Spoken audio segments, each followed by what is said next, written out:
Megjithëse kuqezit e Silvinjos do të provojnë të bëjnë maksimumin në mitikun Wembley, aty ku prej një muaji janë shitur të gjitha biletat, në realitet ka disa të dhëna të tmerrshme që tregojnë se sa shumë diferencë ka mes kombëtares shqiptare dhe nën kampionëve të Europës.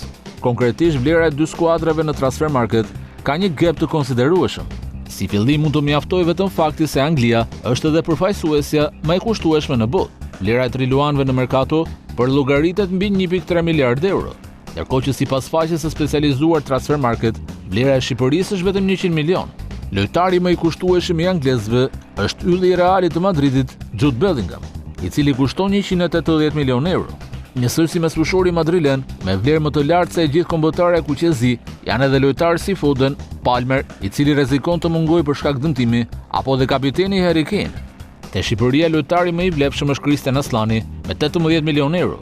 Mesfushori i Interit ndiqet nga Broja me 15 milion, Muçi me 12 milion, teksa Xhimshiti dhe Ismaili respektivisht vlen 8 dhe 6 milion. Diferenca në letër është e madhe megjithatë, të premten do të jetë fusha e lojës, ajo që do të tregojë diferencën reale.